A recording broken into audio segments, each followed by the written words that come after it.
आइए हम आपको बताते हैं कि रेगिस्तान के बारे में थोड़ा-सा। रेगिस्तान क्या है? रेगिस्तान जहाँ पर बहुत सारा बालू ही बालू होता है, गर्मी बहुत होती है, पेड़-पौधे नहीं होते हैं, बरसात कम होती है, तो ऐसा एरिया जो होता है वो रेगिस्तान बन जाता है, जहाँ फसलें नहीं होती, पेड़-पौधे नहीं उगाए जा सकते। तो रेगिस्तान में ऐसे पौधे पाए जाते हैं जिनमें पानी की कम ज़रूरत हो।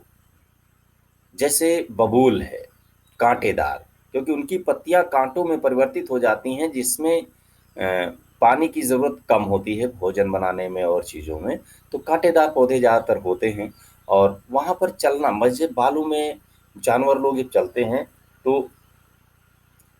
उनके पैर या तो धँसते हैं, बालू होता है ना, धँस जाते हैं तो उनके चलने में कभी भी साइकिल, मोटरसाइकिल कोई चीज़ बालू पर चला कर देखिए, तो बड़ा मुश्किल हो जाता है।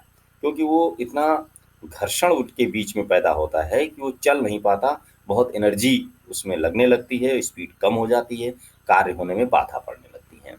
तो वहाँ पर जो आवागमन है, जो चीज़ें परिवहन है, जो चीज़ें हम इधर से उधर ले जाते हैं, वो कैसे ले जाएँगे फिर? तो वहाँ पर हमें ऐसी चीज़ों कहते हैं कि साइकिल से आप जा रहे हैं, अगर बालू में साइकिल चलानी हो तो कैसे चलाएँगे? कुछ लोग बताते थे बचपन में कि अभी भी देख लीजिए नहीं सुना होगा आपने या सुना है तो कहते हैं कि उसकी हवा निकाल दीजिए। हवा निकालने का क्या मतलब है? हवा निकाल दीजिए साइकिल में अगर हवा नहीं है, तो बालू में आसानी से चलेगी और अगर हवा है तो आसानी से नहीं चलेगी। तो होता क्या है कि जब साइकिल का टायर चौड़ा हो जाता है और ये बालू में चौड़ी चीज़ पड़ेगी, तो वो उसमें धँसेगा नहीं और जब गोल होता है तो यहाँ टच एक पॉइंट पर होता है, तो ये हम दाब जब चैप्टर पढ़ाएँगे तब पता चलेगा कि प्रेशर का जो मामला होता है, जितने पॉइंट पर होगा, जितनी कम एरिया पर हो, उतना प्रेशर ज़्यादा लगता है, तो वो चीज़ बालू में धँस जाती है। अगर ये फ्लैट टायर है साइकिल का, यानी हवा निकल चुकी है, तो एरिया को ज़्यादा एरिया पर साइकिल का लोड पड़ रहा है, तो बालू में धँसती नहीं है और साइकिल को आसानी से चलाया जा सकता है।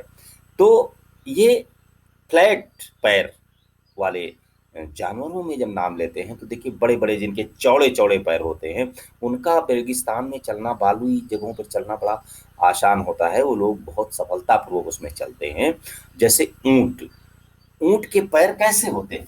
ऊपर तो ऊँट का पैर ऐसे है, नीचे गद्दी बनी होती है, ऐसे होता है ऊँट का पैर। तो अब इस पैर को रखने में बालू में बहुत आसानी से ये जानवर वहाँ पर चल सकता है। तो ये ऊँट को इतनी स्पीड में कि जैसे आप मोटरसाइकिल से, कार से वहाँ नहीं चल सकते, उससे काफ़ी तेज़ी से ये ऊँट बालुई जगहों पर, रेगिस्तानों में चल सकता है। इसीलिए हम ऊँट को रेगिस्तान का जहाज भी कहते हैं कि जितनी जहाज स्पीड में चलता है, उतनी ही स्पीड में ये अ, हमारा ऊँट रेगिस्तान में चलता है, इसलिए हम इसको ऊँट को रेगिस्तान का जहाज कहते हैं।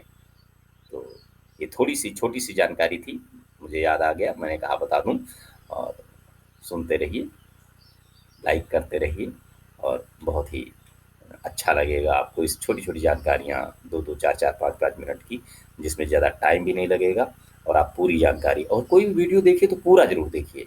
पूरा देखोगे क्योंकि कई-कई बातें जो होती हैं पहले भूमिका बनती है, फिर लास्ट में उसका निचोड़ आता है तब ज़्यादा समझ में आती है और लास्ट तक आप देखते नहीं, क्लिक किया लगा कि इसमें तो कुछ है नहीं तो फिर वो बात तो आ ही नहीं पाती है।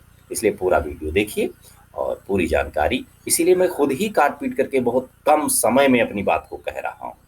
तो अब उसमें भी आप थोड़ा-सा देखेंगे, थोड़ा-सा देखने में तो अधकचरा ज्ञान हो जाएगा, तो पूरी बात आप तक हमारी नहीं पहुँच पाएगी। इसलिए मेरे सारे वीडियो, पूरे वीडियो देखिए, थोड़े-थोड़े समय के लिए हैं और मेरे चैनल को सब्सक्राइब कर लीजिए। धन्यवाद।